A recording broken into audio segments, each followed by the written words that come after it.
The threat of a government shutdown once again loomed over Washington today. House Republican leaders were scrambling to secure enough votes after their first attempt to pass a bill that would fund the government through November 18th failed on the floor last night. At the heart of the dispute is the amount of emergency disaster relief funding included in the bill and how it's paid for. Both parties sparred Thursday over who was to blame for the impasse. Listen, there's no threat of government shutdown. Let's just get this out there.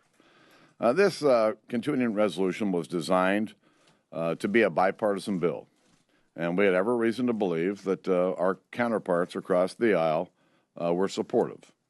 And once they began to see where some of our votes were, they decided to play politics and vote against disaster relief for millions of Americans who've been affected by this. Well, we're watching the Tea Party shutdown movie for the third time this year. They've gotten 2 thumbs down for attempts to shut down the government over the CR first round and shut down the economy and the government over the debt ceiling, but still they put this movie up on the screen again. The ending isn't surprising. It isn't even interesting anymore. We know how this ends.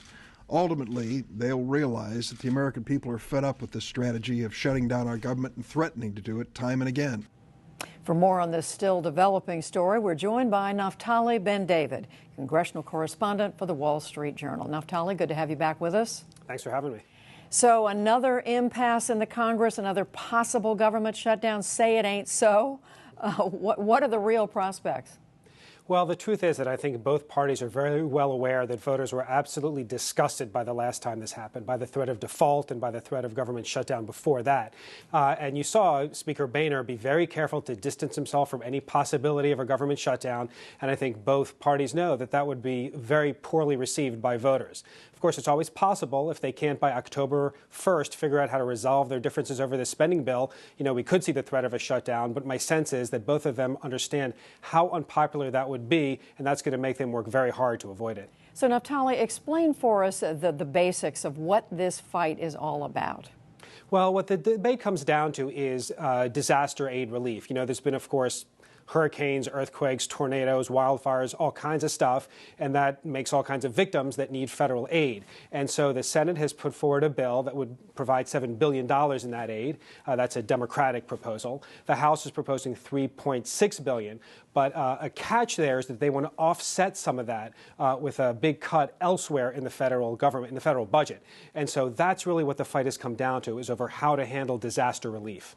And when we hear the speaker put the blame on Democrats, saying they were playing games, I mean, the fact is it's more complicated than that. There were members of his own party who said they're not going to go along with him. Yeah, I mean, 48 House Republicans voted against this spending bill that was backed by House Republican leaders. I just think when you run the chamber and 48 of your members defect, you can't really blame the other side. I mean, the minority votes against the bill. The Democrats were actually uncharacteristically unified in opposing this bill, but that's what the minority party does and can be expected to do. I think this really was a problem for House Republican leaders. It's a problem they faced before, and they're likely to face it again. They have these 50 rebellious conservative members that are likely to oppose a lot of what the leadership tries to do. So that's what I was going to ask. Who are these holdouts, and what is it that they don't like about this legislation? Well, it's the same people that have opposed similar bills in the past. It tends to be many of them are freshmen. Others of them are just conservatives that have been around a long time. Many of them have Tea Party backing, but they're unhappy with the level of spending in this bill. The spending in this bill is a level that was agreed to by both parties after the debt limit debate, but these folks think it should be a lot lower. And they just flat out, 4 dozen of them said they're not going to support it for that reason. And all the arm twisting and cajoling and pleading that Boehner and other Republican leaders tried to do wasn't enough to change their mind. And the cajoling was going on today. But meanwhile, the Democrats, who, as you said, were uncharacteristically united on this, don't like what it was that the money was going to come out of, that was going to be the offset. Yeah, they were very unhappy that the money was going to come out of a program that promoted energy efficiency in cars. And, they think it's a program that has done a lot of good, that's provided a lot of jobs.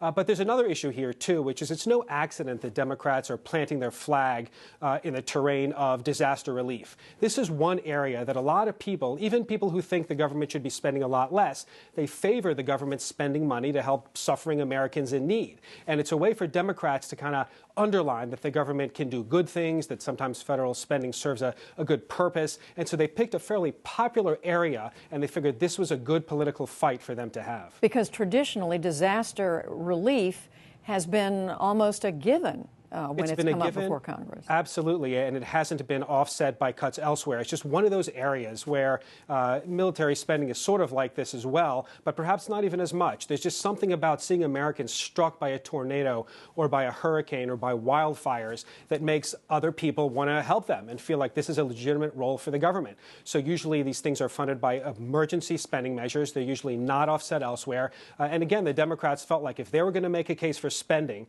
rather than having it be on some obscure program, this was a way to do it, and I think that's why the fight has come to where it is. So, Naftali, where does this go from here? We know that the Senate Majority Leader Harry Reid said today that these offsets involving energy spending that you mentioned, energy cuts, will not fly in the Senate. So what happens now? Well, they have to reach some kind of compromise. I mean, one thing the Democrats are really worried about, it's not just this particular offset. They're very wary of creating a precedent whereby any time that there's disaster relief spending, some government program gets slashed. They want to make sure that the precedent is maintained, that this kind of spending doesn't necessarily get taken from elsewhere in the budget. So, they're going to have to find some kind of compromise. One possibility is that they have the lower level of spending that the Republicans want, but that they take away this offset so that no other program gets sacrificed in order to support this spending. And that's my sense of probably where it's going to go. But, they don't have that much time. They're supposed to be in recess next week. Right after that, the fiscal year comes to an end. So they are operating under something of a deadline. And meanwhile, finally, Naftali, to what extent are members of Congress aware of how this looks to the rest of the country, even to the rest of the world? I mean, I think they're all too aware, to tell you the truth. When they went home in August, there was such a public backlash over this brinksmanship, over the threats of default, the threats of a government shutdown, and just this sense that Congress wasn't able to tackle the big problems facing the country, that they were more interested in bickering and arguing, that they came back, particularly the Republicans, somewhat, chastened and determined to look more like they were going to cooperate. But this immediately came up. Immediately they're back at it. I think they know that this looks terrible, and I think that's one reason that we're probably going to have a resolution relatively soon. But of course, it's with Congress. You just never know what's going to happen. Well, I marked down that you said that on September 22nd. We'll see. Naftali Ben-David of the Wall Street Journal, thank you. Thanks very much.